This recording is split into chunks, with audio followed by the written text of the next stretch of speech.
ஓம் சாந்தி. 1/2/2025 காலை முரளி. ஓம் சாந்தி. பாப்தாதா மதுபன். சிவத்தந்தை பிரம்மா தந்தையோட உடல் அவதரிச்சு நமக்காக ஆசிரியராகி பாடம் எடுக்க வந்திருக்கிறார். நம்மளாம் இறை மாணவர்கள் மிக கவனமா இந்த ஞான முரளியை கேட்கலாம். பாபா சொல்றாங்க, இனிமையான குழந்தைகளே, ஆத்மாக்களாகிய உங்களது சுய தர்மம் அமைதியாகும். உங்களது தேசம் சாந்தி தாமம் ஆகும். ஆத்மாக்களாகிய நீங்கள் சாந்த சொரூபமானவர்கள். ஆகையால் நீங்கள் அமைதியை யாசிக்க முடியாது. சொல்லிட்டார் பாருங்களேன். நீங்களே தான், உங்க சுய தர்மமே அமைதி தான். உங்க இடமே, நீங்க இருக்கிற இடமே சாந்தி தாமம் தான். நீங்க போய் எனக்கு அமைதி வேணும்னு நீங்க யார்ட்டையும் போய் கேட்கவே தேவையில்லைன்ட்டார். சுயம் நீங்களே சாந்த சொரூபமானவர்கள் தான் சொல்லிட்டாரு. கேள்வி, உங்களது யோக பலம் என்ன அதிசயம் செய்கிறது? பதில், யோக பலத்தின் மூலம் நீங்கள் முழு உலகையும் தூய்மையாக ஆக்குறீங்க. நீங்கள் மிக குறைந்த குழந்தைகள் யோக பலத்தின் மூலம் இந்த முழு மலையுமே அகற்றிவிட்டு தங்க மலையை ஸ்தாபனை செய்கிறீர்கள். சொல்றார் பாருங்க. கொஞ்சம் பேரே போதுன்றார். யோக பலத்தின் மூலம் முழு மலையுமே, இந்த கலியுக மலையை தூக்கிட்டு தங்க மலையை ஸ்தாபனை செய்றீங்க. 5 தத்துவங்களும் சதோ பிரதானம் ஆகிவிடுகிறது. நம்ம யோக பலத்தின் மூலமா 5 தத்துவங்களுமே சதோ பிரதானமா ஆயிடுது, தூய்மையா ஆயிடுது. நல்ல பழங்களை கொடுக்கும். இந்த இயற்கை நமக்கு நல்ல பழங்களை கொடுக்கும். சதோ பிரதான சரீரத்தின் மூலம் இந்த சரீரமும் சதோ பிரதானமாக இருக்கும். அங்கிருக்கும் பழங்கள் பெரியதாகவும் மிக மிக சுவையானதாகவும் இருக்கும். இப்போ நம்ம இந்த யோகா பலம் மூலமா அங்க சொர்க்கத்துல நல்ல நல்ல பழங்கள் கிடைக்கும். பெருசு பெருசா மிக மிக சுவையானதா இருக்கும். சரீரமும் சதோ பிரதானமா இருக்கும்னு சொல்றாரு. ஓம் சாந்தி. எப்போது ஓம் சாந்தி என்று கூறப்படுகிறதோ அப்போது மிகுந்த குஷி ஏற்பட வேண்டும். சொல்றார் பாருங்க. ஓம் சாந்தின்னு சொல்லும் போதே மிகுந்த குஷி ஏற்பட வேண்டும். ஏனெனில் உண்மையில் ஆத்மாவானது சாந்தி சொரூபமானது ஆகும். அதன் சுய தர்மமே அமைதியாகும். இதை பற்றி சன்னியாசிகளும் கூறுகின்றனர்.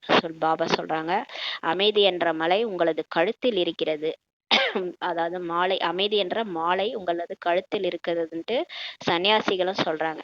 இந்த ராணி கழுத்துல மாலையை காணும் தேடுவாங்க. அப்புறமா ஏதோ ஒரு ரூமுக்கு போவாங்க, அங்க கண்ணாடி இருக்கும். அப்ப பார்க்கும்போது அவங்க கழுத்துலயே அந்த மாலை இருக்கும். அதான் நீங்க அமைதியை தேடி எங்கும் வெளியே அலைய தேவையில்ல. உங்க கழுத்துல உங்களோட சுய தர்மமே அமைதிதான் சொல்லி பாபா சொல்றாரு.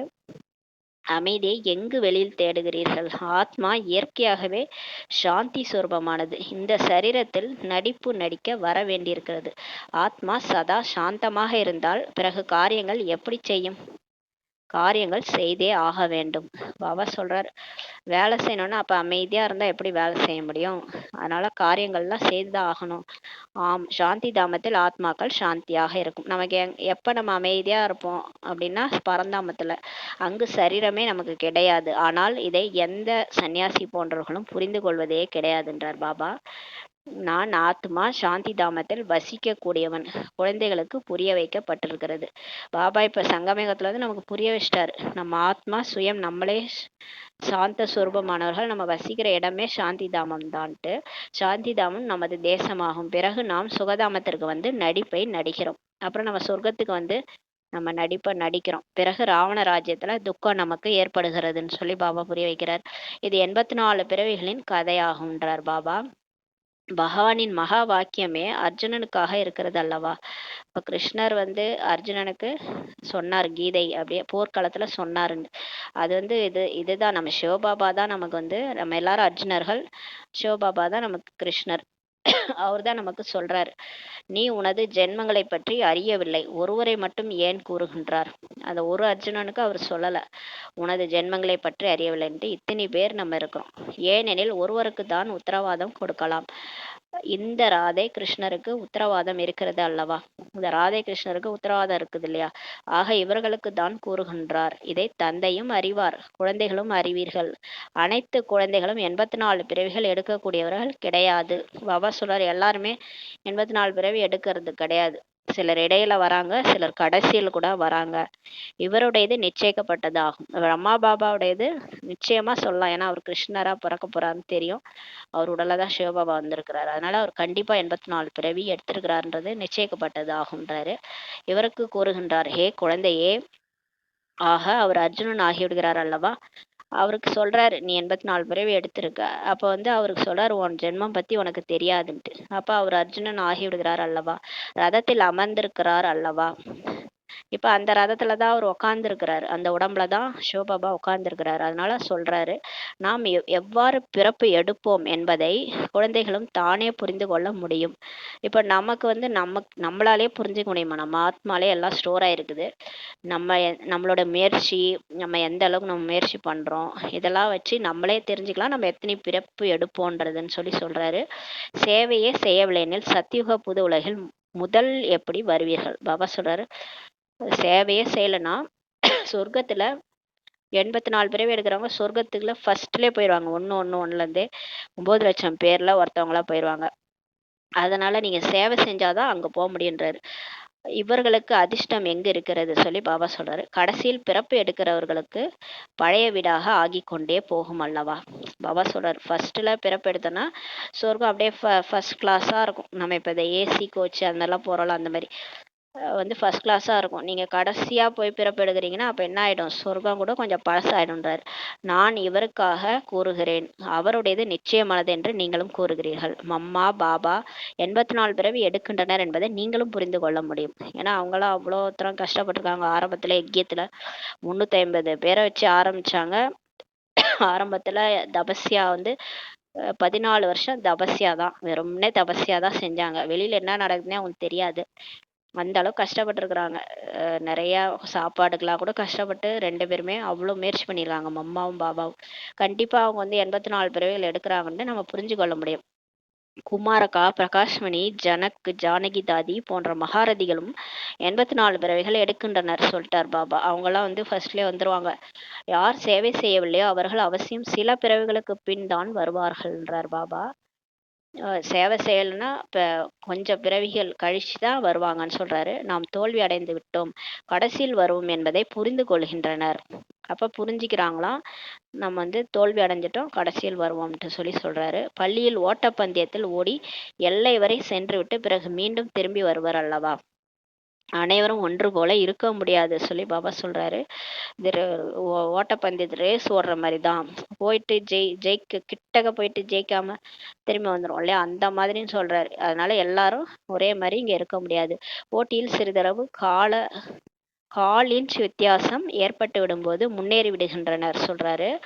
அப்ப வந்து ஆனா நீங்க சொல்லியிருந்தாருல, நீங்க வந்து இந்த உடல்ல நான் 1 செகண்ட்ல வந்து அவதரிக்கிறேன், 1 செகண்ட் மேல போயிடுறேன், மேல சூட்சும லோகத்துல 1 செகண்ட் இந்த ட்ரெஸ்ஸை போட்டுக்கிறேன், ஒரு செகண்ட் நான் மேலே போயிடுறேன். இந்த பயிற்சி செஞ்சீங்கன்னா நம்பர் முன்னாடி வர முடியும்னு சொல்லியிருக்கிறாரு. ஆனா இது யார் எந்த அளவுக்கு நம்ம வந்து அட்டென்ஷன் கொடுக்குறோமோ அந்த அளவுக்கு நம்மளால நம்பர் முன்னால போயிட்டு ஃபர்ஸ்ட்லேயே வர முடியும். அதான் சொல்றாரு, இந்த போட்டியில சிறிதளவு 1/4 இன்ச் வித்தியாசம் ஏற்பட்டுடும் போது முன்னேறிடுறாங்கன்னு சொல்றாரு. அதனாலதான் பாபா மாலை வந்து கோக்கலை, கடைசி வரைக்கும் இந்த மாலையை கோக்காமலே வச்சிருக்காரு. ஏன்னா பிராமணர்கள் பத்தி தான் அவருக்கு தெரியும். இன்றைக்கு நல்லா இருக்கிறாங்க, நாளைக்கே விழுந்துறாங்க, யாரையுமே நம்ப முடியல. அதனால பாபா சொல்றாரு, இதுவும் ஒரு குதிரை பந்தயம் ஆகும், குதிரை ரேஸ் மாதிரி தான் இது. அஸ்வம் என்றால் குதிரை ஆகும்னு சொல்றாரு. ரதமும் குதிரை என்று கூறப்படுகிறது. இந்த உடலை கூட குதிரைன்னு சொல்றோம், நம்ம ஆத்மா இந்த குதிரையில உட்கார்ந்துருக்கிறோம். அஸ்வம்னாலும் குதிரை என்று சொல்லுவோம். மற்றபடி பிரஜாபிதா தட்சன் யாகம் வளர்த்தார், அதில் குதிரைகளை அர்ப்பணித்தார் என்று கூறுவது போன்ற விஷயம்லாம் எதுவுமே இல்லை. ஆனா சாஸ்திரத்துல தட்சன்றது பார்வதியோட அப்பா அப்படி சொல்லுவாங்க. அவர் யாகம் வளர்த்தாரு, அதுல குதிரையெல்லாம் கருப்பு குதிரையா போட்டாரு, வெள்ளை குதிரையா பறந்து போச்சு அப்படின்னு துவாபர யுகத்துல நடந்தது, உண்மையா நடந்தது அப்படிலாம் சொல்லியிருக்கிறாங்க. அப்படிலாம் எதுவும் நடக்கலன்னு சொல்றாரு பாபா. பிரஜாபிதா தட்சனும் கிடையாது, எந்த யஜ்ஞத்தையும் அவர் படைக்கவும் இல்லை. புத்தகங்களில் பக்தி மார்க்கத்தின் எவ்வளவு கட்டுக்கதைகள் இருக்கின்றன சொல்லி பாபா சொல்றாரு. அது உண்மையிலே பிரஜாபிதான்றது பிரம்மா பாபா தான். அவரு தான் இந்த யஜ்யத்தை படைச்சு அதுல நம்மலாம் கருப்பு குதிரைகள், நம்மளாம் அதுல பலியாகி வெள்ளை குதிரையா ஃபரிஸ்தாவா வெளியே போறோம். இந்த கதை தான் அந்த மாதிரி பக்தி மார்க்கத்துல எழுதிட்டாங்க. அதன் பெயரே கதைன்னு சொல்றாரு. பல கதைகளை கேட்கின்றனர், நீங்கள் இதையும் படைக்கிறீர்கள், படிப்பை ஒருபோதும் கதை என்று கூறுவது கிடையாது சொல்றாரு. எப்பயுமே ஸ்கூல்ல இப்ப போய் படிக்க போறோம், அதை நம்ம வந்து கதை நான் சொல்றோம், அதை வந்து நம்ம எப்படியா இருந்தாலும் அதை படிச்சு நம்ம அந்த படிப்பு நமக்கு சம்பாதிக்க உதவுது இல்லையா, அதை கதைன்னு சொல்ல மாட்டாங்க. அது மாதிரி இதுவும் கதை இல்லைன்றாரு. பள்ளியில் படிப்பு கற்பிக்கப்படுகிறது, லட்சியம் குறிக்கோள் இருக்கிறது. ஸ்கூலுக்கு போனோன்னா டாக்டர் ஆகணும், இன்ஜினியர் ஆகணும் அப்படின்னு அதுக்கு தகுந்த மாதிரி படிப்பு தான் நம்ம படிக்கிறோம். காலேஜ்லேயும் சரி, கல்லூரிலையும், ஸ்கூல்லையும். அது கதைன்னு சொல்ல முடியாது. அது படித்தா நமக்கு அந்த லட்சியம் வந்து நமக்கு கிடைக்குது. நமக்கு இந்த படிப்பின் மூலம் இந்த வேலை கிடைக்கும், ஏதாவது கிடைக்கவே செய்கிறது. படிப்பு மூலமா கண்டிப்பா ஏதாவது ஒரு பலன் கிடைக்கவே செய்கிறதுன்றார். இப்போது குழந்தைகளாகிய நீங்கள் அதிகம் ஆத்ம அபிமானிகளாக ஆக வேண்டும். பாபா சொல்றாரு பாருங்க, இது வரைக்கும் எப்படியோ இருந்து நீங்க விட்டுடுங்க. இதுக்கப்புறம் நீங்க அதிகமா அந்த தேகாபிமானத்துல வரக்கூடாது, ஆத்மாபிமானிகளா ஆகணும். இதுதான் உழைப்பாகும் சொல்றாரு. தந்தையை நினைவு செய்வதன் மூலம்தான் விக்கிரமங்கள் விநாசம் ஆகும். இப்போ பாபாவை நினைக்க நினைக்கதான் உங்க பாவம் வந்து அழிகின்றாரு. குறிப்பாக நினைவு செய்ய வேண்டியிருக்கிறது. நான் தான் சிவபாபாவின் குழந்தையாக ஆகிவிட்டேன் அல்லவா, பிறகு ஏன் நினைவு செய்ய வேண்டும் என்று இருந்துவிடக் கூடாது. சிலர் அப்படி புரிஞ்சுக்கிறாங்க, நான் தான் பாபா குழந்தையாயிட்டேன், அதனால நான் ஏன் நினைக்கணும் அப்படின்னு நினைச்சுக்கிறாங்க. தன்னை மாணவன் என்று உணர்ந்து நினைவு செய்ய வேண்டும். பாபா சொல்றாரு, நான் இறை மாணவன், நான் ஸ்டூடெண்ட் அப்படின்ட்டு ஆசிரியரை நினைவு செய்வாங்களே, அந்த மாதிரி பாபாவை நினைவு செய்யணும். ஆத்மாக்களாகிய நமக்கு சிவபாபா ஆன்ம கல்வியை கற்பித்து கொண்டிருக்கின்றார் என்பதையும் மறந்து விடுகிறீர்கள். அடிக்கடி நான் மறந்து போகுது, நம்ம கடவுள் ஆசிரியரா வந்திருக்கிறாரு, நமக்கு ஆன்ம கல்வியை சொல்லி கொடுத்துட்டு இருக்கிறாருன்றதே மறந்துடுறீங்கன்றாரு. சிவபாபா என்ற ஒரே ஒரு ஆசிரியர் தான் சிருஷ்டியின் முதல் இடைக்கடையின் ரகசியத்தை கூறுகின்றார் என்ற நினைவும் இருப்பதே கிடையாது சொல்றார் பாபா. சிவபாபா ஒரே ஒரு ஆசிரியர் தான் வந்து நமக்கு இந்த ரகசியத்தெல்லாம் சொல்றாருன்றது கூட நினைக்குமே இருக்கிறது கிடையாது. அந்த அளவுக்கு மாயா நம்மளை பிடிச்சிக்கிட்டு போயிடுது. ஒவ்வொரு குழந்தையும் தனது உள்ளத்தில் இப்போது கேட்டுக்கொள்ள வேண்டும், எவ்வளவு நேரம் தந்தையின் நினைவு நிலைத்திருக்கிறது. இப்போ நேத்து சொன்னார்ல, சார்ட் செக் பண்ணுங்க, அது மாதிரி சொல்றாரு. இப்ப எவ்வளவு நேரம் பாபா நினைவு இருக்குது, இல்ல நழுவி போயிடுது, அது செக் பண்ணுங்க. அதிக நேரம் வெளிநோக்கு முகத்தில் செல்லக்கூடாதுன்றார் பாபா. அடிக்கடி வெளியே போகுது, புத்தி வெளியே அலைப்பாயுது, அதான் சொல்றாரு. இந்த நினைவு தான் முக்கியமானது. பாரதத்தின் இந்த யோகாவிற்கு தான் அதிக மகிமையே இருக்கிறதுன்னு சொல்லி பாபா சொல்றாரு. ஆனால் யோகா கற்பிப்பது யார்? இந்த பழமையான ராஜ யோகன்றது புகழ் பெற்றிருக்குது, அதிக மகிமை அதுக்கு தான் இருக்கு. ஆனா யோகா சொல்லி கொடுக்கறது யார் என்பது யாருக்குமே தெரியாது. கடவுளே வந்து அந்த ராஜயோகத்தை சொல்லி கொடுத்தாருன்றது யாருக்குமே தெரியாதுன்றார் பாபா. கீதையில் கிருஷ்ணரின் பெயர் வைத்து விட்டனர். மகாபாரதம் இந்த கீதையிலலாம், பகவத்கீதையில கிருஷ்ணர் பேரை போட்டாங்க, அதனாலதான் இவ்வளவு குழப்பமும். இப்போது கிருஷ்ணரை நினைவு செய்வதன் மூலம் ஒரு பாவம் கூட அழியாது. பாபா சொல்றார், தேகதாரை நினைக்கிறதுனால பாவம் எப்படி அழியும்? ஆத்மான்னு புரிஞ்சுட்டு பரமாத்மாவை நினைச்சாதான் பாவம் அழியும். ஏனெனில் அவர் சரீரதாரி ஆவார். கிருஷ்ணரை நினைச்சா பாவம் அழியாது, ஏன்னா அவர் தேகதாரி, சரீரதாரி ஆவார். 5 தத்துவங்களால் ஆக்கப்பட்டிருக்கிறது. கிருஷ்ணருடைய உடல் 5 தத்துவங்களால் ஆக்கப்பட்டிருக்கிறது. அதை நினைவு செய்வது என்பது மண்ணை நினைவு செய்வது போன்றதாகும்ன்றார் பாபா. 5 தத்துவங்களை நினைவு செய்வதாகும். இப்ப நம்ம ஒரு உடலை நினைவு செஞ்சாலே நம்ம எதை நினைக்கிறோம்னா 5 தத்துவங்களை நினைக்கிறோம்னு அர்த்தம்னு சொல்றாரு. சிவபாபா அசிரியாக இருக்கிறார். இப்ப ஆத்மா பரமாத்மாவை தான் நினைக்கணும், அப்பதான் வந்து பாவழி. அவரு அசிரியா இருக்கிறாரு, அதனால்தான் அசிரியாகுங்கள்னு சொல்லி பாபா சொல்றார். தந்தையாகிய என்னை நினைவு செய்யுங்கள் என்று கூறுகின்றார். இப்ப நீங்க அசரீரின்னு புரிஞ்சுக்கிட்டு, நான் இந்த சரீரம் இல்ல, நான் வந்து அசரீரி ஆத்மா அப்படின்னு புரிஞ்சுட்டு பரமாத்மாவை நினைவு செய்யுங்கன்ட்டு சொல்றாரு. ஹே பதித்த பாவனனே என்று கூறுகிறீர்கள் எனில் அவர் ஒருவர் ஆகிவிடுகிறார் அல்லவா. தூய்மையற்றவர்களை தூய்மையாக்குவரே வாருங்கள் கூப்பிடுறீங்க, அப்ப ஒருத்தர் தானே கூப்பிடுறீங்க, நிறைய பேரா வந்து கடவுளை ஒருத்தர் தானே கூப்பிடுறீங்கன்றாரு. கீதையின் பகவான் யார் என்று யுக்தியாக கேட்க வேண்டும். நீங்க யுக்தியா மற்றவங்க புரிய வைக்கும் போது கேளுங்க, ஃபர்ஸ்ட் கீதையின் பகவான் யாருன்ட்டு கேளுங்கன்றாரு. படைக்கக்கூடிய பகவான் ஒரே ஒருவராக தான் இருக்க முடியும். ஒருவேளை மனிதன் தன்னை பகவான் என்று கூறிக்கொண்டாலும் நீங்கள் அனைவரும் என்னுடைய குழந்தைகள் என்று ஒருபோதும் கூற மாட்டார் சொல்றார் பாபா. ஒரே ஒருவர் தானே இந்த சிருஷ்டியை படைச்சிருக்கணும், படைக்கக்கூடிய பகவான் ஒருத்தரா தானே இருக்கணும். ஒருவேளை மனுஷங்க வந்து தன்னையே பகவான் சொல்லிக்கிட்டாங்களும் அவங்க வந்து நீங்கள் அனைவரும் என்னுடைய குழந்தைகள்னு சொல்லுவாங்களா? சொல்ல மாட்டாங்க. எந்த ஒரு மனுஷங்களும் நீங்க என்னுடைய குழந்தைகள்னு சொல்ல மாட்டாங்க.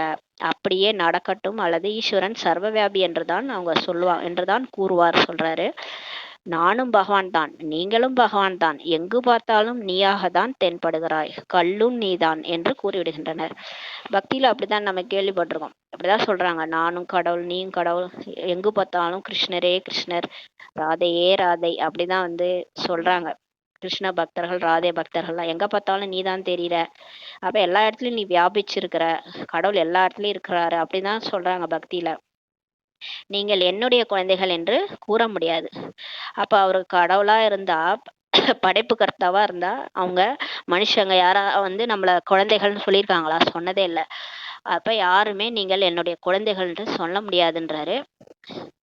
இவ்வாறு தந்தை தான் கூறுகின்றார். இந்த மாரி நம்மள கடவுள் ஒருத்தர் தான். அவர் ஒருத்தரா இருந்தா தான் வந்து மத்தவங்களெல்லாம் குழந்தைகள்ன்ட்டு சொல்லி கூப்பிட முடியும். அப்ப இவ்வாறு தந்தை தான் நம்மள வந்து கூப்பிடுறாரு. "ஹே என்னுடைய செல்லமான ஆன்மீக குழந்தைகளே!" இவ்வாறு வேறு யாருமே கூற முடியாது சொல்லி பாபா சொல்றாரு. முஸ்லிம்களை யாராவது என்னுடைய செல்லமான குழந்தைகளே என்று யாராவது கூறினால் அடித்து விடுவார்கள். பாபா சொல்றாரு.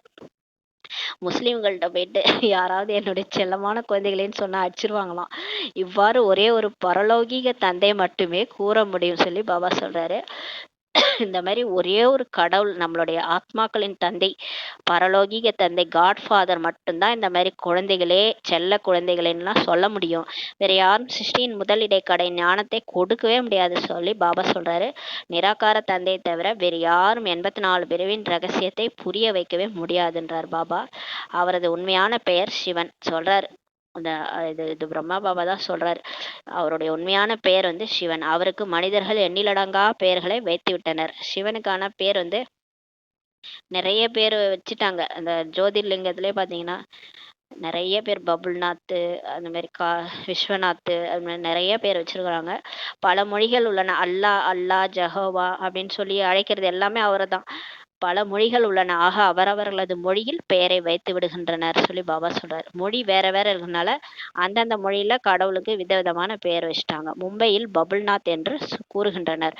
அந்த பபுல்நாத் ஆனால் அந்த கருவேலம் உள்ள மலரா மாத்துறவர். அதனால அவர் பேர் பபுல்நாத் தான். ஆனால் அவர்கள் பொருள் புரிந்து கொள்வது கிடையாது. முட்களை மலர்களாக ஆக்கக்கூடியவர் என்பதை நீங்கள் புரிந்து கொள்கிறீர்கள். இப்போ வந்து முள்ளலா மலரா மாத்துறதுனால தான் அவர் பேர் பபுல்நாத்னு வச்சிருக்கிறாங்க சொல்றார் பாபா. பாரதத்தில் சிவபாபாவிற்கு ஆயிரக்கணக்கில் பெயர்கள் இருக்கின்றன. பாரதத்துல பாபாக்கு ஆயிரக்கணக்கில் பாருங்க, ஒன்று ரெண்டு கிடையாது, ஆயிரக்கணக்கில் அவருக்கு பேர் இருக்குதான். பொருள் அறிந்து கொள்வது கிடையாது. ஆனா யாருக்கும் அந்த பொருள் என்னன்னே தெரியாது. அவருக்கு ஏன் அந்த பேர் வச்சிருக்காங்க, ரீசன் இல்லாம இருக்காது இல்லையா? மகா காளேஸ்வர், பபுல்நாத், பசுபதிநாத், திரிநேத்ரி நாத், என்னவோ நிறைய இருக்குது. திரிகாலதர்சி என்னென்னவோ அந்த இங்கே கூட இருக்குது. நாசிக்கில் கூட ஒரு இடத்துல 3 முகத்தோட இருக்கும். அந்த மாதிரி லிங்கம் இருக்கும். அது கூட ஒரு பேர் வச்சிருப்பாங்க. அந்த மாதிரி விதவிதமான பேரு. அந்த பேரோட பொருளே புரிஞ்சுக்கிறது கிடையாதுன்னு சொல்லி சொல்றார். தந்தை குழந்தைகளுக்கு தான் இப்போது புரிய வைக்கின்றார். அதிலும் தாய்மார்களை பாபா அதிகம் முன்னால் வைக்கின்றார். பாபா ஏன் வந்து மாதாஸ் தலையில தான் கலசம் வைக்கிறார். அவங்களுக்கு தான் முன்னாடி வச்சு ஞானத்தை புரிய வைக்கிறாரு. அவங்கள போய் சொல்ல வைக்கிறாரு. இன்றைய நாட்களில் பெண்களுக்கு மகிமையும் இருக்கிறதுன்றாரு. இப்ப எல்லாமே டோட்டலாவே பாத்தீங்கன்னா பாரதத்திலயும் உலகத்திலயும் சரி, எல்லாம் வந்து பெண்களை தான் முன்னிறுத்துறாங்க. அவங்க பெண்கள் இப்போ லாரி ஓட்டுறாங்க, ஃப்ளைட் ஓட்டுறாங்க, எல்லாமே ஓட்டுறாங்க. இந்த மகிமை இப்போ வந்து பெண்களுக்கு வந்துருச்சுன்றார். ஏனெனில் தந்தை வந்திருக்கின்றார் அல்லவா? ஏன் அந்த மகிமை பெண்களுக்கு வந்துச்சுன்னா, பாபா வந்துட்டார்ல, பாபா மேல இருந்து பிரம்மா பாபா உடல்ல வந்ததுல இருந்தே பெண்களுக்கு மகிமை அவர் கொடுக்க ஆரம்பிச்சோடனே உலகமே கொடுக்க ஆரம்பிச்சுச்சுன்றார். தந்தை தாய்மார்களின் மகிமையை உயர்வாக்குகின்றார். கடவுளே வந்து இப்ப மாதாஸோட மகிமையை உயர்வாக்குறார். நீங்கள் சிவசக்தி சேனைகள். நீங்க எல்லாம் யாரு? சிவனோட சக்தி சேனைகள்ன்றார். நீங்கள் தான் சிவபாபாவை அறிவீர்கள். உங்களுக்கு தான் சிவபாபா பத்தி தெரியும். சத்தியமானவர் ஒரே ஒருவர் தான் ஆவார். சத்தியம் என்ற படகு ஆணும் அசையும், ஆனா மூழ்காதுன்ட்டு பாடப்பட்டிருக்கிறது. பொய் என்னைக்குமே வந்து ஜெயிக்கிற மாதிரி இருக்கும், ஆனா கடைசியில தோத்துரும். சத்தியம்தான் வந்து அது ஆடும் அசையும் இப்போதைக்கு, ஆனா கடைசியில மூழ்காதுன்னு சொல்லி சொல்றாரு. ஆக நீங்கள் சத்தியமானவர்கள், புது உலகை ஸ்தாபனை செய்து கொண்டிருக்கிறீர்கள்ன்றார் பாபா. மற்றபடி பொய்யான படகுகள் அனைத்தும் அழிந்துவிடும். மற்றபடி இந்த பொய்யான படகுகள் இருக்குல்ல, விதவிதமா நிறைய சத்சங்கம்னு சொல்லிட்டு ஓபன் பண்ணிருக்காங்க. அது எல்லாமே ஒரு நாள் முடிவடைஞ்சிருந்தாரு. நீங்களும் இங்க ராஜ்யம் செய்யக்கூடியவர்கள் கிடையாது. பாபா சொல்றாரு, நம்ம வந்து இங்க ராஜ்யம் பண்ண போறதில்ல, நம்ம அடுத்த பிறவில போய் தான் ராஜ்யம் பண்ண போறோன்றாரு. நீங்கள் அடுத்த பிறவில வந்து ராஜ்யம் செய்வீர்கள். இது மிகவும் குப்தமான விஷயமாகும். ஆனா இது யாருக்குமே தெரியாது. நம்ம எங்க இருக்கிறோம், நம்ம ஏதோ ஒரு மூலையில இருக்கிறோம். அந்த பாண்டவர்கள் அந்த அஞ்ஞான வாசம் இருப்பாங்க விராட நாட்டுல. அந்த கடைசி இதுல விராட நாட்டுல குப்த வேஷத்துல இருப்பாங்க. அவங்கள கண்டுபிடிக்கவே மாட்டாங்க யாரும். கண்டுபிடிச்சிட்டா தோத்துருவாங்கன்னு. அதனால அவங்கள கண்டுபிடிக்காத மாரி வேஷம் போட்டுட்டு அர்ஜுனன்லாம் பெண் வேஷத்துல இருப்பாரு. அந்த மாதிரி இப்ப நம்மள யாருக்குமே தெரியாது. ஆனா நம்ம அடுத்த ஜென்மத்துல போய் நம்ம வந்து ராஜ்யம் செய்ய போறோம்ன்ட்டு பாபா சொல்றார். இதை நீங்கள் தான் அறிகிறீர்கள். இந்த பாபா கிடைத்திருக்காவிடில் எதையும் அறியாமல் இருந்திருப்பீர்கள். பாபா சொல்றார். இந்த சிவபாபா கிடைக்கலன்னா நமக்கு எதுவுமே தெரியாது இல்லையா? ஏதோ வாழ்ந்துட்டு இருந்தோம். இப்ப எல்லாரும் எப்படி வாழ்ந்துட்டு இருக்காங்களோ அது மாதிரி வாழ்ந்துட்டு இருந்தோம். இப்போது அறிந்திருக்கிறீர்கள். இப்ப நீங்க புரிஞ்சிட்டீங்க. இவர் யுதிஷ்டர் ஆவார். யுத்த மைதானத்தில் குழந்தைகளை நிறுத்தக்கூடியவர். பாருங்க பிரம்மா பாபா இந்த பாரதத்துல சாரி மகாபாரதத்துல யுதிஷ்டர் இருக்கிறார்ல அந்த மாதிரி பிரம்ம பாபாவாம். யுத்த மைதானத்துல இப்ப நம்மளெல்லாம் நிறுத்தி வச்சிருக்கிறாராம். அவர் வாய் மூலமா தத்தெடுக்கப்பட்டு நம்மளெல்லாம் இப்ப மகாபாரத போர்ல அந்த யுத்த மைதானத்துல நிறுத்தி வச்சிருக்கிறாரு நம்மள மாயாவோட மல்யுத்தம். இவர்கள் அஹிம்சாதாரிகள் ஆவார் சொல்லி பாபா சொல்றாரு. மனிதர்கள் சண்டையிடுவதுதான் இம்சை என்று நினைக்கின்றனர். மனுஷங்க என்ன நினைக்கிறாங்க, சண்டை போடுறதுதான் இம்சைன்னு நினைக்கிறாங்க. ஆனா பாபா சொல்றாரு, முதல் முக்கிய இம்சை காமத்தில் செல்வதாகும் சொல்லி சொல்றாரு. இது மனுஷங்களுக்கே தெரியாது. முதல் இம்சை, முக்கியமான இம்சை காமத்தில் செல்வதாகும். இது கடவுளை தான் சொல்றாரு. அதனால் தான் காமம் மிகப்பெரிய எதிரி என்று கூறுகின்றார். அதான் பாபா சொல்றாரு. இது வந்து இந்த வாக்கியம் வந்து கீதையிலும் இருக்குது. கீதையில இந்த பாயிண்ட் எல்லாம் இருக்குது. ஆனா அது யார் எத்தனை பேர் புரிய வைக்கிறாங்க? பாபா தான் சொல்லி புரிய வைக்கிறார். காமம் மிகப்பெரிய எதிரி, அதுதான் முதல் நம்பர் இம்சைன்றாரு. இதன் மீது தான் வெற்றி அடைய வேண்டும். இப்ப இதுதான் நீங்க வெற்றி அடையணும்ன்றாரு. முக்கிய விஷயமே காம விகாரமாகும். பதீதம் என்றால் விகாரியாகும் சொல்லி பாபா சொல்றாரு. தூய்மையற்ற தன்மையினாலே இந்த விகாரி ஆகிறதான்றாரு. பதிதம் ஆகக்கூடியவர்கள் தான் விகாரி என்று கூறப்படுகின்றனர். அவர்கள் விகாரத்தில் செல்கின்றனர். கோபப்படுகின்றவரை இவர் விகாரி என்று கூறுவதே கிடையாது. பாபா சொல்றார், கோபப்படுறவங்கள கூட விகாரின்னு சொல்றது கிடையாதுன்றாரு. கோபப்படுவர், பேராசை உள்ளவரை பேராசைப்படுபவர் என்றுதான் கூறுவாங்க. தேவதைகள் விகாரமற்றவர்கள் என்று கூறப்படுகின்றனர் சொல்லி பாபா சொல்றாங்க. தேவதைகள் பேராசையற்றவர்களாக, பற்றற்றவர்களாக, விகாரமற்றவர்களாக இருப்பாங்க. தேவதைகளுக்கு எதுவுமே இருக்காரு. 5 விகாரம்னா என்னன்னு தெரியாது. பேராசை கிடையாது, பற்று கிடையாது, விகாரமே இல்லாதவங்களதான் தேவதைகள். டபுள் அஹிம்சகர்னு சொல்லுவாங்க அவங்களன்னு சொல்றாரு. அவர்கள் ஒருபோதும் விகாரத்தில் செல்ல மாட்டார்கள். தேவதைகளுக்கு விகாரம்னா என்னன்னே தெரியாது. விகாரமின்றி குழந்தை எப்படி பிறக்கும் என்று உங்களிடத்தில் கேட்கின்றனர். நம்ம இந்த ஞானத்தை வெளியில போய் சொன்னோம்னா, எப்படிங்க குழந்தை பிறக்கும், அப்புறம் சிருஷ்டி எப்படி விருத்தி அடையும் அப்படின்னு கேட்பாங்க. அவர்களை பாபா சொல்றாரு, அவர்களை விகாரமற்றவர்கள் என்று ஏற்றுக்கொள்கிறீர்கள் அல்லவா? கோயிலுக்கு போறீங்க, லட்சுமி நாராயணனை போயிட்டு எப்படி விகாரம் நீங்கெல்லாம் நிர்விகாரி அப்படிலாம் பாட்டெல்லாம் பாடுறீங்கல்ல, அந்த உலகமே விகாரமற்ற உலகமாகும் சொல்லி பாபா சொல்றாரு. துவாபர கலியுகம் விகார உலகமாகும். ஆனா துவாபர யுகம் கலியுகம் விகார உலகம். தன்னை விகாரி என்றும் தேவதைகளை விகாரமற்றவர்கள் என்றும் கூறுகின்றனர் அல்லவா? அந்த பாட்டெல்லாம் பாடுறாங்க பக்தி மார்க்கத்துல. அப்ப வந்து கண்டிப்பா நம்மள விகாரி, நாங்களாம் நீசர், நாங்களாம் பாவி, நீங்களாம் நிர்விகாரி அப்படின்ட்டு தேவதைகள் முன்னாடி பாடுறீங்க இல்லையா? அதை கேட்கிறார் பாபா. நாமும் விகாரிகளாக இருந்தோம் என்பதை நீங்கள் அறிவீர்கள். நமக்கு தெரியும், நம்மளும் வந்து அந்த மாதிரிதான் வாழ்ந்தோம். இப்போது இவர்களை போன்று விகாரமற்றவர்களாக ஆகி கொண்டிருக்கிறோம் சொல்லி பாபா சொல்றாரு. இப்ப நம்ம பாபா வந்து நம்மள மாத்துறாரு. குரங்குல இருந்து சொல்லுவாங்க, மனுஷன்ல இருந்து இப்ப தேவதையாக பாபா வந்து நம்மள மாற்றிட்டு இருக்கிறாரு. விகாரமற்றவர்களா மாத்திட்டு இருக்கிறாரு. இந்த லட்சுமி நாராயணனும் கூட நினைவு பலத்தின் மூலம் இந்த பதவி அடைந்திருக்கின்றனர். யோக பலத்தின் மூலமா தான் அந்த லட்சுமி நாராயணன் பதவி அடைந்திருக்காங்கன்னு சொல்றார் பாபா. மீண்டும் அடைந்து கொண்டிருக்கின்றனர். நாம் தான் தேவி தேவதைகளாக இருந்தோம். நாம் கல்பத்திற்கு முன்பு இவ்வாறு ராஜ்யம் அடைந்திருந்தோம். எதை இழந்தோமோ அதை மீண்டும் அடைந்து கொண்டிருக்கிறோம் சொல்லி பாபா சொல்றாங்க. இந்த சிந்தனை மட்டுமே புத்தியில் இருந்தால் குஷி ஏற்படும். நாம தான் ஒரு காலத்துல தேவதையா இருந்தோம், நம்ம ராஜ்யம் பண்ணோம், இழந்தோம், இப்ப திரும்ப அடையிறோம் அப்படின்றது இப்ப புத்தியில இருந்துச்சுன்னா குஷியா இருப்பீங்கன்றாரு. ஆனால் இந்த நினைவை மாயை மறக்க வைத்து விடுகிறது.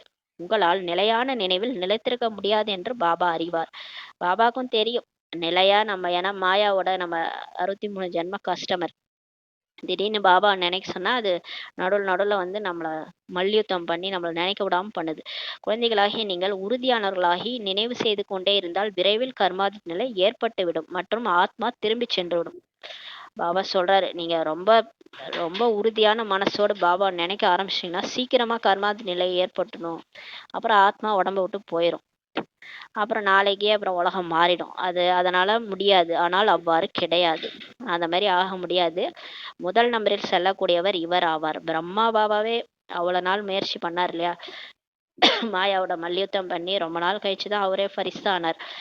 முதல் நம்பரில் செல்லக்கூடியவரே இவர்தான். பிறகு சிவபாபாவின் ஊர்வலம் கூட நடைபெறும். ஃபர்ஸ்ட் இவர் தான் போவாரு, பிரம்மா பாபா தான். அதுக்கப்புறம் சிவபாபாவின் ஊர்வலம் கூட நடைபெறும்ன்றாரு. திருமணத்தின் பொழுது தாய்மார்கள் மண்பானையில் தீபம் ஏற்றி எடுத்து செல்வார்கள் அல்லவா, இது அடையாளமாகும். இப்ப திருமணம் நடக்குதுன்னா அந்த காலத்துலயா நான் தெரியல, இப்ப மண்பானையில தீபம் ஏத்திட்டு போவாங்களாம். இது கூட அடையாளம்னு சொல்லி பாபா சொல்றாரு. சிவபாபா என்ற நாயகன் சதா சுடர்விட்டு கொண்டிருக்கும் தீபம் ஆவார். பாருங்க, சதா எப்பயுமே சோல் கான்சியஸ் பரமாத்மா தான், எப்பயுமே ஆத்ம உணர்வுல இருக்கிறார். சதா சுடர்விட்டு கொண்டிருக்கும் தீபம். மற்றபடி நமது தீபம் ஏற்றப்பட்டிருக்கிறது சொல்லி பாபா சொல்றாரு. இப்ப பாபா நம்மளோட தீபத்தை ஏத்திட்டாரு. இங்கிருக்கும் விஷயத்தை பிறகு பக்தி மார்க்கத்தில் கொண்டு சென்று விட்டனர். இங்க நடக்கிற ஞானத்துல நடக்கிற விஷயத்தை தான் அங்க பக்தி மார்க்கத்துல கொண்டு போயிட்டாங்கன்னு சொல்றாரு. நீங்கள் யோக பலத்தின் மூலம் தனது தீபத்தை இப்போது ஏற்றுகிறீர்கள். இப்ப வந்து அடிக்கடி அந்த தீபம் அணைஞ்சு அணைஞ்சு போகுது. இந்த மாயாவுடைய மல்யத்துல நம்ம திரும்ப திரும்ப ஆத்ம உணர்வுக்கு கொண்டு வரும்போது நம்ம தீபத்தை திரும்ப திரும்ப ஏத்துறோம். இப்ப நம்ம யோகா பலத்தின் மூலமா தீபத்தை ஏத்துறீங்கன்றாரு. யோகா மூலம் நீங்கள் தூய்மையாக ஆகிறீர்கள். இப்ப பாபா நினைக்க நினைக்க நம்ம பூவோட சேர்ந்து நாரும் மணக்குன்ற மாதிரி பாபா கூட நினைச்சு நினைச்சு நம்ம தூய்மை ஆகிறோன்றாரு. ஞானத்தின் மூலம் செல்வம் கிடைக்கிறது. மற்றபடி இந்த ஞானம் நம்ம படிக்கிறதுனால நமக்கு செல்வம் கிடைக்குது. படிப்பு தான் வருமானத்திற்கு வழி என்று கூறப்படுகிறது அல்லவா சொல்லி பாபா சொல்றாங்க. இப்ப எதுக்கு புரிய வைக்கிறாருன்னா, நம்ம ஸ்கூல்ல படிச்சோம்னா நம்ம வந்து படிச்சாதான்டா நீ நிறைய மார்க் எடுத்து நல்லா வேலைக்கு போவ சொல்றாங்களா, அந்த மாதிரி இந்த ஞானத்தை நீங்க படிச்சாதான் நல்லா நமக்கு வந்து பதவி கிடைக்கும், வருமானம் ஏற்படும் சொல்லி பாபா சொல்றாரு. யோக பலத்தின் மூலம் நீங்கள் பொதுவாக முழு உலகையும் குறிப்பாக பாரதத்தை தூய்மையாக ஆக்குறீங்க. இப்ப நம்மளுடைய யோகா பலம் பாபா நினைச்சு நினைச்சு நம்ம யோகா பண்றோம் இல்லையா, அந்த யோகா பலத்தின் மூலம் தான் இந்த முழு உலகமே குறிப்பா பாரதத்தை நம்ம தூய்மையா ஆக்குறீங்கன்றாரு. எங்க இருக்கிறோமோ அந்த இடம்லாம் கிளீன் ஆகுதுன்றாரு. நம்ம யோகா பண்ண பண்ண அந்த இடமே கிளீன் ஆகுது. இயற்கையும் கூட தூய்மையாகுது. இதில் கன்னிகைகள் மிகவும் நன்றாக உதவியாளர்களாக ஆக முடியும். இதுல யார் தூய்மையா இருக்கிறாங்களோ, கல்யாணம் பண்ணாம இருக்கிறாங்களோ கன்னியாஸ், அவங்க மிகவும் பாபாவுக்கு நன்றாக உதவியாளராக ஆக முடியுன்றாரு. சேவை செய்து உயர்ந்த பதவியை அடைய வேண்டும் சொல்லி பாபா சொல்றாரு. வாழ்க்கையை வைரம் போன்று ஆக்கி கொள்ள வேண்டும். இப்ப நம்ம இந்த வாழ்க்கை, இந்த சங்கமயுக வாழ்க்கைய வைரம் மாதிரி ஆக்கிக்கணுன்றாரு. குறைந்தது கிடையாது, தாய் தந்தையை பின்பற்றுங்கள் என்று கூறப்படுகிறது. தாய் தந்தை மற்றும் நெருக்கமான சகோதர சகோதரிகளை மட்டும் பாருங்கள்ன்றாரு. பிரம்மா பாபா அம்மா, நெருக்கமான சகோதர சகோதரிகள், தாதிகள், அவங்களெல்லாம் பாருங்க, அவங்களெல்லாம் பார்த்து நீங்க பின்பற்றுங்கன்னு சொல்றாரு. குழந்தைகளாகிய நீங்கள் கண்காட்சிகளிலும் புரிய வைக்க முடியும். கண்காட்சியில கூட நம்மளால புரிய வைக்க முடியும். உங்களுக்கு 2 தந்தைகள் உள்ளனர்.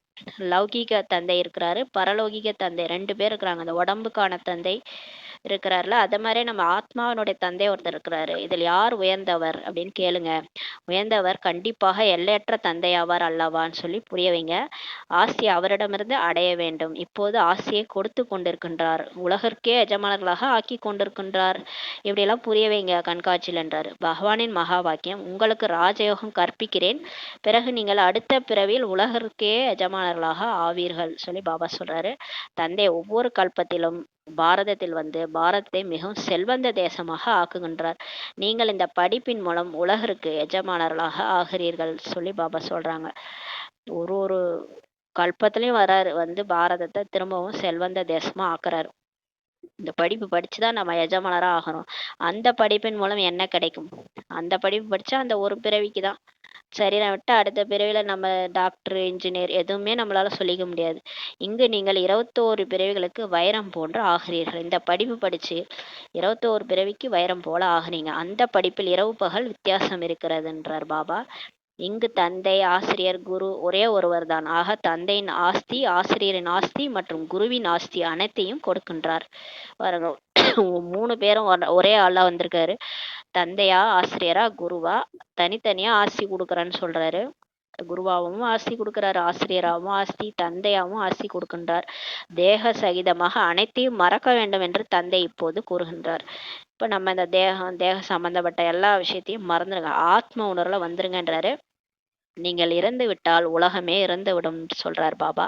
தந்தையின் தத்தெடுக்கப்பட்ட குழந்தைகளாக ஆகிவிட்ட பின்பு வேறு யாரை நினைவு செய்வீர்கள்? பாபா கேட்கிறார். நான் உங்களை தத்தெடுத்துட்டேன். ஒரு பணக்காரர் ஒரு குழந்தைய தத்தெடுத்துட்டாருன்னா அந்த குழந்தை அவங்க அப்பா தான் நினைக்கும். அப்ப நம்ம இப்ப ஏழையா இருக்கோம், பாபாவே தத்தெடுத்துட்டாரு, அண்ட சராசங்களுக்கு அதிபதி, அவரை நினைக்காம நீங்க வேற யாரை நினைவு செய்வீங்கன்னு சொல்லி கேக்குறாரு. மற்றவர்களை பார்த்தாலும் பார்க்காதது போன்று இருங்கள் சொல்லி பாபா சொல்றாரு. மற்றவங்களை பார்த்தாலும் பார்க்காத மாதிரி இருங்க. இதெல்லாம் உள்ளுக்குள்ளார வெளியில சொல்லிடக்கூடாது. உள்ளுக்குள்ளார நம்ம எல்லாத்தையுமே அவர் சொல்றதெல்லாம் குப்தமா அப்படியே நினைவு பண்ணிக்கணும். நடிப்பை நடிப்பதற்கு வந்தாலும் இப்போது நாம் வீட்டிற்கு செல்ல வேண்டும். நம்ம இங்க வந்திருக்கிறோம், இந்த உடல்ல இப்ப நடிச்சிட்டு இருக்கிறோம். இருந்தாலும் நமக்கு நினைவு புத்தியில என்ன இருக்கணும்னா நம்ம வீட்டுக்கு போகணும். பிறகு இங்கு வந்து நடிப்பை நடிக்க வேண்டும் என்பது புத்தியில் இருக்கிறது. நம்ம வீட்டுக்கு போயிட்டு திரும்ப இங்க வந்து சொர்க்கத்துல நடிக்க போறோன்றது நம்ம புத்தியில இருக்கு. இது புத்தியில் இருந்தாலே அதிக குஷி ஏற்படும். அடிக்கடி நம்ம வீட்டுக்கு போனோம், திரும்ப வந்து சொர்க்கத்துல நான் பிறக்க போறேன், இதை நினைச்சாலே அதிக குஷி ஏற்படும்ன்றாரு. குழந்தைகள் தேக உணர்வை விட்டு விட வேண்டும் சொல்லி பாபா சொல்றாரு. தேக உணர்வு தான் நம்ம மாயா. அதனாலதான் பயம் வருது, கவலை வருது, பிரச்சனை வருது, எல்லாமே வருது. அதை விட்டுடுங்கன்றாரு. நீங்க சந்தோஷமா குஷியா இருங்கன்றாரு பாபா. இந்த பழைய பொருளை இங்கு விட்டு விட வேண்டும். இந்த தேகம் தேக சம்பந்தப்பட்ட பொருள் எல்லாத்தையும் நம்ம விட்டுட்டு தான் போக போறோம். இப்போது திரும்பி செல்ல வேண்டும். இப்போ வீட்டுக்கு போனோம், நாடகம் முடிவடைகிறது, பழைய உலகம் எரிய ஆரம்பித்து விட்டது. இப்ப அமெரிக்காலலாம் இந்த லாஸ் ஏஞ்சல்ஸ்ல எரிய ஆரம்பிச்சுது. அவர் சொல்றதா நடக்குது. பழைய உலகம் எரிய ஆரம்பிச்சு விட்டதுன்றாரு. குருடனின் வம்சம் குருடர்களாக அஞ்ஞான நித்திரையில் தூங்கி கொண்டிருக்கின்றனர். குருடனின் வம்சம் அந்த மகாபாரதத்துல சொல்லுவாங்க. அந்த அவர் பேரு மறந்து போச்சு. கௌரவருடைய அப்பா, அந்த 100 கௌரவர்கள் இருப்பாங்களா, திருதராஷ்டிரருடைய திருதராஷ்டிரருடைய அவர் தான் குருடர். அந்த குருடனுடைய வம்சம் வந்து கௌரவர்கள். அந்த கௌரவர்கள் எல்லாரும் அஞ்ஞான நித்திரையில தூங்கிட்டு இருக்கிறாங்களாம். அதாவது பாபாவை நம்பாதவங்க அஞ்ஞான நித்திரையில தூங்கி கொண்டிருக்கின்றனர் சொல்லி சொல்றாரு. இவர்கள் தூங்கி கொண்டிருக்கும் மனிதர்களை காண்பித்திருக்கின்றனர் என்று மனிதர்கள் நினைப்பர். நம்ம வந்து இந்த கும்பகர்ணனுடைய இது வச்சிருக்கோம் இல்லையா, அதை பார்த்துட்டு அவங்க நினைக்கிறாங்க தூங்கி கொண்டிருக்கும் மனிதர்களை காண்பித்திருக்கிறன்ட்டு மனுஷங்க நினைப்பாங்க. ஆனால் இது அஞ்ஞான நித்திரையின் விஷயமாகும். அவங்க அவங்க என்ன நினைச்சுக்கிறாங்க, படுத்து தூங்கிட்டு இருக்கிறவங்கள இந்த கும்பகர்ணனை பத்தி சொல்றாங்க போலதுன்னு நினைச்சுக்குவாங்க. பாபா என்ன சொல்ல வர்றாருன்னா, அஞ்ஞான நித்திரை, அதாவது ஆத்மானு புரியாம தேக உணர்வுல வாழ்ந்துட்டு இருக்காங்கல்ல, அதை தான் பாபா வந்து சொல்றாரு. தேக உணர்வுல இருக்கிறவங்கள தான் அந்த அஞ்ஞான நித்திரையின் தூக்கத்துல தூங்கிட்டு இருக்கிறாங்க, அதை தான் பாபா வந்து சொல்றாரு. இதுல இருந்து நீங்கள் எழுப்புகிறீர்கள். இப்ப நம்ம என்ன சொல்றோம், இந்த தேகம்னு புரிஞ்சிட்டு இருக்கீங்கல்ல, அதை மறந்துருங்க. இந்த தேக சமுத்திரம் எல்லாம் அழிய போகுது. இப்ப ஆத்மா நம்மளாம் திரும்பி போக போறோம், அந்த அந்த விழிப்புணர்வு அடைங்க. அதை தான் நம்ம வந்து சொல்லி சொல்லி பிரம்ம குமாரிகள் அந்த காதுல போயிட்டு கும்பகர்ணன் தூங்கிட்டு இருக்க கும்பகர்ணன் காதுல ஒரு பானை எடுத்து ஊத்துற மாதிரி காமிச்சிருப்பாங்க. ஞானத்தை நம்ம போய் ஓதுறோம். அதை தான் அங்க வந்து சொல்றாங்க. ஞானம் என்றால் பகல் சத்தியுகமாகும், அஞ்ஞானம் என்றால் இரவு கலியுகமாகும் சொல்லி பாபா சொல்றாரு. இது மிகவும் புரிந்து கொள்ள வேண்டிய விஷயமாகும். ஞானம் கிடைச்சிச்சுனாலே நம்ம பகலுக்கு போயிடும், சொர்க்கத்துக்கு போயிடும். அஞ்ஞானன்றது இந்த இரவு கலியுகன்றாரு. கன்யாவிற்கு திருமணம் ஆகிவிட்டால் அவருக்கு தாய் தந்தை மாமியார் மாமனார் போன்றவர்களின் நினைவுதான் வரும். பாருங்களேன், யாருக்காவது கல்யாணம் ஆயிடுச்சுன்னா அவங்களுக்கு யார் நினைப்பு எப்ப பார்த்தாலும் வரும்? அவங்க அம்மா அப்பா வீடு, மாமனார் மாமியார் வீடு, இவங்களுடைய நினைப்புலாம் வந்துகிட்டே இருக்குன்றாரு. அவர்களை மறக்க வேண்டியிருக்கும். இப்படி கூட ஜோடியாக வாழ்கின்றனர் அவர்கள். சன்னியாசிகளுக்கும் சொல்றாங்க, நாங்கள் கணவன் மனைவியாக இருந்தும் ஒருபோதும் விகாரத்தில் செல்வது கிடையாது, அந்த மாதிரி சிலர் இருக்கிறாங்கன்னு சொல்றாரு. ஞான அம்பு நடுவில் இருக்கிறது, தூய்மையாக இருங்கள் என்பதுதான் தந்தையின் கட்டளையாகும். இப்ப நம்ம இந்த மாதிரி நம்ம ஜோடியா இருந்துட்டு ஞான வாழை பக்கத்துல வச்சுக்கிட்டு ஞான அம்பை வச்சுக்கிட்டு தூய்மையா இருந்து சன்னியாசிகளுக்கு கூட போய் சொல்லலாம், நாங்க ஒன்னாதான் இருந்தாலும் நாங்க தூய்மையா இருக்கிறோம், அப்படி கூட இருக்கிறாங்கன்னு சொல்லி சொல்றாரு. இது வந்து தந்தையின் கட்டளை. தூய்மையாக இருங்கள்ன்றது கடவுளுடைய கட்டளை. கடவுள் சொல்லி நம்மளாம் தூய்மையா இருக்கிறோம். சன்னியாசிகள் அவங்களே வீடு வாசலை விட்டு போயிட்டு வெளியே போய் தூய்மையா இருக்கிறாங்க. நம்ம வீடு வாசலுக்குள்ளாரே இருந்துகிட்டு கணவன் மனைவி ஒன்னா இருந்தாலும் தூய்மையா இருக்கிறது கடவுளுடைய கட்டளைப்படி நாங்க இருக்கிறோம்னு சொல்லுங்க. கடவுள் சொல்லி நாங்க தூய்மையா இருக்கிறோம், அந்த தூய்மைக்கு தான் மதிப்பு. ரமேஷ் உஷாவை பாருங்கள், ஒரு உதாரணம் சொல்றாரு. ரமேஷ் உஷான்ட்டு 2 பேரு ஒருபோதும் பதிதமாகவில்லைன்னு சொல்லி பாபா சொல்றாரு. 2 பேருமே சரண்டர் ஆயிருக்காங்க. அதர்குமாரி ஒருபோதும் தூய்மையற்றவர்கள் ஆகவில்லைன்னு சொல்லி பாபா உதாரணம் சொல்றாரு. ஒருவேளை நாம் பதிதம் ஆகிவிட்டால் 21 பிறவிக்கான ராஜ்யம் அழிந்துவிடும், திவால் ஆகிவிடுவோம் என்ற பயம் இருக்கிறது சொல்லி பாபா சொல்றாரு. பிகே ஆகி நம்ம பிகே ஆன பிறகு பாபா செக் பண்றாரு எத்தனை நம்மளுடைய தூய்மை எப்படி இருக்குன்ட்டு. தூய்மையற்றவரை ஆயிட்டோம்னா அப்புறம் என்ன ஆயிடும், 21 பிறவிக்கான ராஜ்யம் அழிஞ்சிரும், திவாலாயிடும்னு சொல்லி சொல்றாரு. கந்தர்வ விவாகம் என்ற பெயர் இருக்கிறது அல்லவா, இதில் சிலர் தோல்வி அடைந்து விடுகின்றனர். கந்தர்வ விவாகம்னா கல்யாணம் பண்ணிக்கிட்டு ஒன்னா இருப்பாங்க, ஆனா விகாரத்துல போக மாட்டாங்க. அதுபடி கல்யாணம் பண்ணிக்காங்கன்னு அந்த காலத்துல பிரம்மா பாபா சிலருக்கு சொல்லியிருக்கிறாரு. ஆனா அதிலேயே சிலர் தோல்வி அடைஞ்சிட்டாங்கன்னு சொல்லி பாபா சொல்றாரு. தூய்மையாக இருப்பதனால் பதவி மிகவும் உயர்ந்ததாக கிடைக்கும் என்பதை நீங்கள் அறிவீர்கள், நமக்கு தெரியும்னு சொல்லி சொல்றாரு. ஒரே ஒரு பிறப்பிற்கு தூய்மையாக ஆக வேண்டும். பாபா சொல்றாரு, இந்த ஒரு பிறவிதான் நான் சொல்றேன், 63 ஜென்மம் நீங்க வாழ்ந்தீங்க, ஏதாவது நான் கேட்டனா, இந்த ஒரு பிறவி நீங்க தூய்மையா இருங்கன்றாரு. யோக பலத்தின் மூலம் கர்மேந்திரங்கள் மீது கட்டுப்பாடு வந்து விடுகிறது. எப்ப நமக்கு இந்த கர்மேந்திரங்கள் மீது கட்டுப்பாடு வரும்னா, பாபா நினைவுல யோக பலம் எரிஞ்சிட்டே, அந்த ஆத்ம உணர்வு, அந்த ஜோதி எரிஞ்சே இருக்கும்போது கர்மேந்திரங்கள் மீது கட்டுப்பாடு வந்து விடுகிறதுன்றாரு. யோக பலத்தின் மூலம் நீங்கள் முழு உலகையும் தூய்மையாக ஆக்குகிறீர்கள். இப்ப நம்மளோட யோக பலம் மூலமா தான் இந்த முழு உலகமே தூய்மையாகுதுன்றார். மிக குறைந்த குழந்தைகளாகிய நீங்கள் யோக பலத்தின் மூலம் இந்த முழு மலையையும் நீக்கி தங்க மலையை ஸ்தாபனை செய்கிறீர்கள் சொல்லி பாபா சொல்றாங்க. மிக குறைந்த குழந்தைகள் தான் சொல்றாரு. அவர் சொல்றபடி எத்தனை பேர் நம்ம கேட்கணும். அது மாதிரி நம்ம ஒழுங்கா யோகா பண்ணி முழு மலையையும் நீக்கி தங்க மலையை ஸ்தாபனை செய்றீங்கன்னு சொல்லி சொல்றாரு. மனிதர்கள் இதை புரிந்து கொள்வதே கிடையாது. அவர்கள் கோவர்தன மலையை சுற்றி கொண்டிருக்கின்றனர். வெளியில இருக்கிறவங்க அவங்களுக்கு தெரியல, அவங்க அந்த கோவர்தன மலையை தான் கிருஷ்ணர் தூக்குனாரு சுண்டி விரலால. அது இந்த கலியுக மலைய சிவபாபா தகர்த்தி தங்க மலையா மாத்தினாருன்றது அவங்களுக்கு தெரியாது. அவங்க கிருஷ்ணர் கோவர்தன மலைய தூக்குனாரு, இந்திரன் மழை பொழிய வைக்கும் போது இந்த மலையை தூக்கி எல்லாரையும் காப்பாத்தினாரு. அதை சுத்திட்டு இருக்கிறாங்க. தந்தை வந்துதான் இந்த முழு உலகையும் தங்க யுகமாக ஆக்குகின்றார் சொல்லி பாபா சொல்றாரு. அதற்காக இமயமலை தங்கம் போன்று ஆகிவிடும் என்பதெல்லாம் கிடையாது. பாபா சொல்றாரு அதுக்காக மலையெல்லாம் தங்கமாயிடும், இமயமலையெல்லாம் தங்கமாயிடும், அப்படி கிடையாது. அங்கு தங்க களஞ்சியம் நிறைந்திருக்கும் சொல்லி சொல்றாரு. அந்த தங்க களஞ்சியம் சொர்க்கத்துல நிறைஞ்சு இருக்கும்ன்றாரு. 5 தத்துவங்கள் சதோ பிரதானமாக இருக்கும். அப்ப 5 இப்ப இந்த இயற்கை இருக்கு இல்லையா, நிலம், நீர், காற்று, ஆகாயம், பூமி, இது எல்லாமே எப்படி ஆயிடும்னா சுத்தமா ஆயிடும். இப்ப எப்படி அழுக்கா இருக்கு இல்லையா, அது அப்படியே சுத்தமா சதோ பிரதானமா ஆயிடும். அங்க தங்க களஞ்சியம்லாம் இருக்கும்ன்றாரு. நல்ல பழங்களை கொடுக்கும். அந்த இயற்கை கூட சுத்தமாயிட்டதுனால அதுல இருந்து விளையிற பொருள்லாம் எப்படி இருக்கும், சுத்தமா நல்லதா இருக்கும், நல்ல பழங்களை கொடுக்கும். சதோ பிரதான தத்துவத்தினால் இந்த சரீரம் கூட நமக்கு சதோ பிரதானமா இருக்கும்ன்றாரு. அங்க இருக்கும் பழங்களும் கூட மிக பெரியதாக சுவையானதாக இருக்கும்.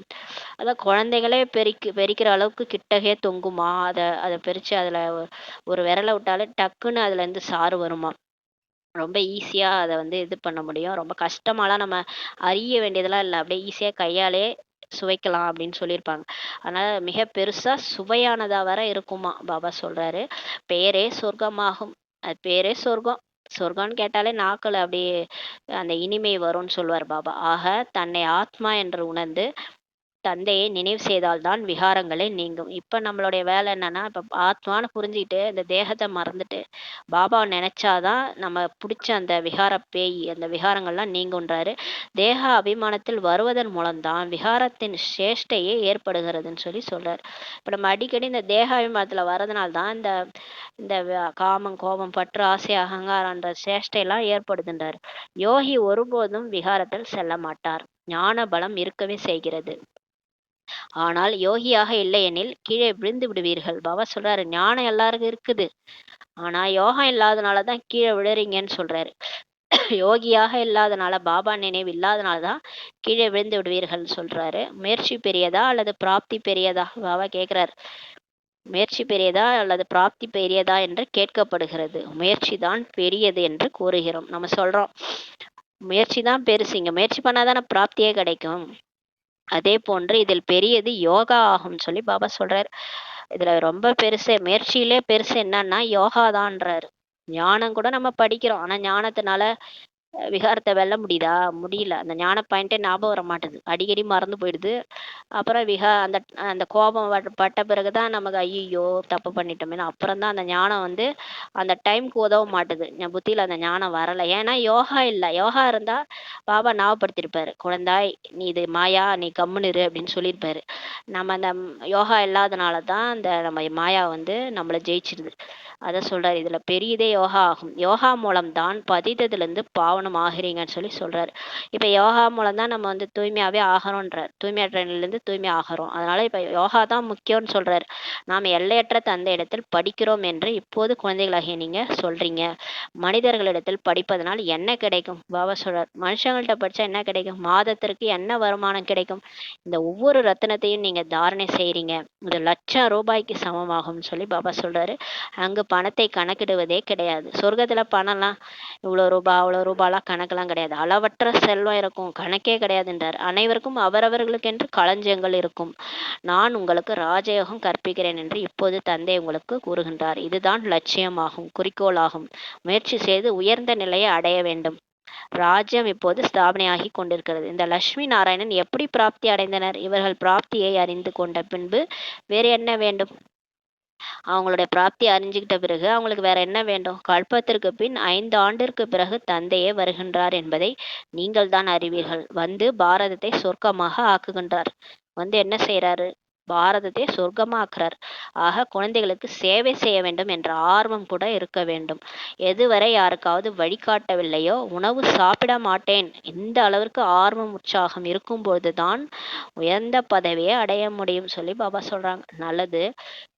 இனிமேலும் இனிய தேடி கண்டெடுக்கப்பட்ட செல்ல குழந்தைகளுக்கு தாயும் தந்தையுமான பாப் தாதாவின் அன்பு நினைவுகள் மற்றும் காலை வணக்கம். ஆன்மீக குழந்தைகளுக்கு ஆன்மீக தாய் தந்தையின் நமஸ்தே. நாம் ஆன்மீக குழந்தைகள் ஆன்மீக தாய் தந்தைக்கு நமஸ்தே நமஸ்தே நமஸ்தே. தாரணைக்கான முக்கிய சாரம். ஃபர்ஸ்ட் பாயிண்ட், ஈஸ்வரிய சேவையை செய்து தனது வாழ்க்கையை 21 பிறவிகளுக்கு வைரம் போல ஆக்கிக் கொள்ள வேண்டும். தாய் தந்தை மற்றும் பாபாவிற்கு நெருக்கத்தில் உள்ள மூத்த சகோதர சகோதரிகளை மட்டுமே பின்பற்ற வேண்டும். 2வது பாயிண்ட், கர்மாதீத நிலை அடைவதற்காக தேக சகிதமாக அனைத்தையும் மறக்க வேண்டும். தனது நினைவை ஆடாது மற்றும் நிலையானதாக ஆக்கிக் கொள்ள வேண்டும். தேவதைகளைப் போன்று பேராசையற்றவர்களாக, பற்றற்றவர்களாக, விகாரமற்றவர்களாக ஆக வேண்டும் பாபா சொல்றாங்க. வரதானம். வரதானம் பாபா சொல்றாரு. துடித்து கொண்டிருக்கும் ஆத்மாக்களுக்கு ஒரு நொடியில் கதி சத்கதி கொடுக்கக்கூடிய மாஸ்டர் வள்ளல் ஆகுக. இப்ப வெளி உலகத்துல துடிச்சிட்டு இருக்கிறாங்க. நிறைய பேர் உடம்புக்குள்ளார இருந்துட்டு கஷ்டப்பட்டு நிற்கிறாங்க. சிலர் உடம்புல இருந்து வெளியில வந்துட்டு இருக்கிறாங்க. அவங்களுக்கெல்லாம் வந்து ஒரு செகண்ட்ல முக்தி, ஜீவன் முக்தி, கதி சத்கதி கொடுக்கக்கூடிய மாஸ்டர் வள்ளல் ஆகுகன்ற வரதானம் கொடுக்குறாரு. எவ்வாறு யாருக்கும் எந்த கஷ்டமும் ஏற்பட்டு விடக்கூடாது என்று ஸ்தூல சீசனுக்காக ஏற்பாடு செய்கின்றீர்களோ, சேவாதாரிகள் பொருட்கள் ஆகிய அனைத்தையும் தயார் செய்கிறீங்களோ, அதே போன்றே இப்போது அனைத்து ஆத்மாக்களுக்கும் கதி சத்கதியை கொடுப்பதற்கான இறுதி சீசன் வரப்போகின்றது. பாபா என்ன சொல்றாரு?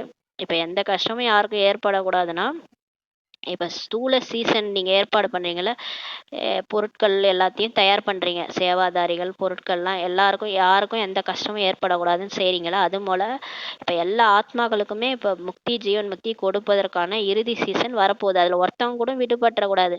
அதாவது எனக்கு முக்தி கிடைக்கல, எனக்கு ஜீவன் முக்தி கிடைக்கலன்னு யாரும் சொல்லிடக்கூடாது. எங்களுக்கு இந்த ஞானத்தையே யாரும் சொல்லி புரிய வைக்கல, நாங்க சும்மாதான் இருந்தோம், எங்க பக்கத்து வீட்டுல இருந்தாங்க, எங்களுக்கு ஒரு வார்த்தை சொல்லல அப்படின்னு கூட யாரும் சொல்லக்கூடாது. அந்த மாதிரி இந்த சீசன், இறுதி சீசன் வரப்போகுதுன்ட்டாரு. துடித்து கொண்டிருக்கும் ஆத்மாக்கள் வரிசையில் நிற்பதற்கான கஷ்டத்தை நீங்க கொடுக்கவே கூடாதுன்றார் பாருங்களேன். அவங்க வரிசையில வந்து கஷ்டப்பட்டு நிக்க கூடாது, வர வேண்டும் மற்றும் பெற்றுக்கொண்டு செல்ல வேண்டும். இதற்காக இப்போ எவரடி ஆகுங்கள் சொல்றாரு பாருங்க. கடைசி நேரத்துல வருவாங்க, ஒரு செகண்ட் திருஷ்டி வாங்கிட்டு போயிடுவாங்க. அவங்களுக்கு என்ன வேணுமோ அவங்களுக்கு கிடைச்சிரும். அந்த அளவுக்கு நம்ம ரெடியா இருக்கிறோமா? நம்ம ரெடியாகி நின்னாதான் நமக்கு எதிர வர ஆத்மாக்கள் அவ்வளோ பேர் வரப்போறாங்க. வரிசையில 800 கோடி ஆத்மாக்கள் இருக்கிறாங்க.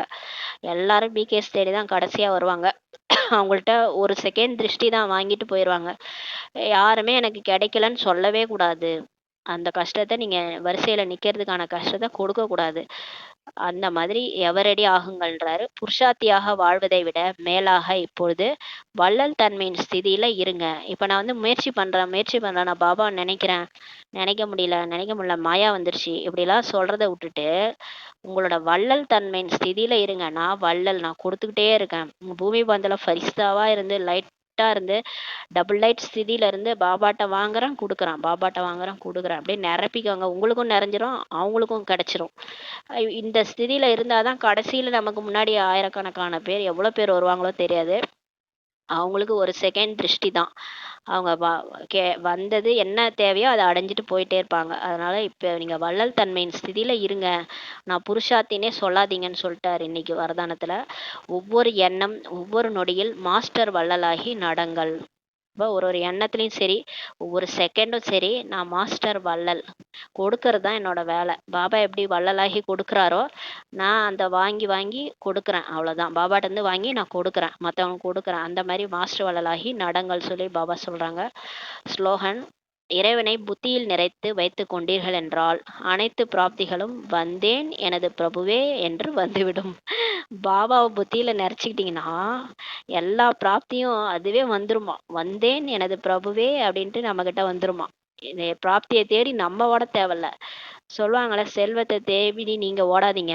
நீங்க நின்னுட்டீங்கன்னா அது உங்களை தேடி நீங்க அதை தேடி ஓடுறதை நிறுத்திட்டீங்கன்னா அது உங்களை தேடி வரும். செல்வம்லாம் அப்படிதான் வரும்னு சொல்லுவாங்க. பக்தியிலே சொல்லுவாங்க. அது மாரி பாபா வந்து நம்ம ஏன் அத அத தேடி ஓடணும்? பாபாவ புத்தியில நெறச்சுக்கிட்டோம்னா, எல்லா பிராப்தியும் "இதோ வந்துட்டேன் பிரபு" அப்படின்ட்டு வந்துரும்னு சொல்றாரு பாபா. அவ்யக்த சமிஞ்ஞை: ஏகாந்த பிரியர் ஆகுங்கள். ஒற்றுமை மற்றும் ஏகாகிரதாவை தனதாக்குங்கள். இது பிப்ரவரி மாதத்திற்கான அவ்யக்த சமிஞ்ஞை வந்து தலைப்பு வந்து ஏகாந்த பிரியர் ஆகுங்கள். ஒற்றுமை மற்றும் ஏகாகிரதாவை தனதாக்குங்கள் சொல்லி பாபா சொல்றாங்க. ஒற்றுமையின் கூடவே ஏகாந்த பிரியர் ஆக வேண்டும். இப்போ ஒத்துமையா இருக்கிறத கூடவே இந்த ஏகாந்தம்னா, ஏக்னா ஒருவர், அந்தன்னா முடிவு. ஒருவருடைய நினைவின் முடிவில் அப்படியே போகிறது. எல்லார் கூடயும் இருந்தாலும் நம்ம வந்து பாபா நினைவுல இருக்கணும். எல்லாரும் நம்மள சுத்தி இருந்தாலும் பிரம்மா பாபா அந்த காலத்துல இருக்கும்போது பாபா எங்கேயோ இருக்கிறாருன்ற அனுபவம் எல்லாருக்கும் தெரிஞ்சு. பாபா எங்க கூட இல்ல, எங்கேயோ யாரையோ நினைச்சிட்டு அவருடைய ஸ்திதியே வேற மாதிரி இருக்குன்னு தான் எல்லாரும் சொன்னாங்க. அந்த மாதிரி நம்ம எல்லாரும் கூட இருந்தாலும் நம்மளோட நினைவு வந்து பரந்தாமத்துல இருக்கணும். அந்த மாதிரி ஏகாந்த பிரியர் ஆக வேண்டும். ஆனா எல்லாரோடையும் இருக்கணும். யாருடைய புத்தி யோகம் அநேக பக்கங்களில் இருந்து துண்டிக்கப்பட்டு இருக்குமோ மற்றும் ஒருவருக்கு மட்டும் பிரியமானவராக இருப்பாரோ அவரே ஏகாந்த பிரியராக இருப்பார். அப்ப யாருடைய புத்தி வந்து எல்லாத்துல இருந்து எல்லாம் வரும், கவர்ச்சி செய்யும். ஆனா நம்ம அதுல இருந்தெல்லாம் துண்டிக்கப்பட்டு பாபாவுக்கு மட்டும் பிரியமானவரா யார் இருக்கிறாங்களோ அவங்க தான் ஏகாந்த பிரியராக இருப்பார். ஒருவர் மீது பிரியம் கொண்டிருக்கும் காரணத்தினால் ஒருவருடைய நினைவில் மட்டுமே இருக்க முடியும். அப்ப ஏகாந்தனா ஒருத்தர் மீது மட்டும் நமக்கு பிரியம் இருக்குது, அவரை தான் நமக்கு பிடிக்குது. அப்பதான் அவரோட நினைவில் மட்டும் இருக்க முடியும். ஏகாந்த பிரியர் என்றால் ஒருவரை தவிர வேறு யாருமே இல்லை என்பதாகும். சர்வ சம்பந்தங்கள், சர்வ ரசனைகளை ஒருவரிடமிருந்து பெறக்கூடியவர்கள்தான் ஏகாந்த பிரியர் ஆக முடியும். சர்வ சம்பந்தமும் ஒருத்தர் தான். எல்லாமே எனக்கு அவர் தான். தாய், தந்தை, சத்குரு, ஆசிரியர், நண்பன், துணைவன் எல்லாமே எனக்கு அவர் தான். சர்வ ரசனைகள் கூட பாருங்க, அவர் வந்து என்ன எங்க டூர் கூட்டு போறாரு, அவர் என்ன எல்லாத்தையும் வாங்கி என்ன நிறைச்சி கொடுக்குறாரு, எனக்கு ட்ரெஸ் போட்டு விடுறாரு, எனக்கு எல்லாமே அவர் தான் செய்யறாரு அப்படின்னு நினைக்கும் போது அந்த ஒருத்தர்கிட்டயே நம்ம புத்தி போகும். அப்ப போகும்போது அவர்கிட்டயே பெறக்கூடியவர்களா இருக்கும்போது நம்ம என்னவாயிடும்னா ஏகாந்த பிரியரா ஆக முடியும்னு சொல்லி பாபா சொல்றாங்க. ஓம் சாந்தி. நன்றி பாபா, நன்றி ராமா, நன்றி பரிவாரம்.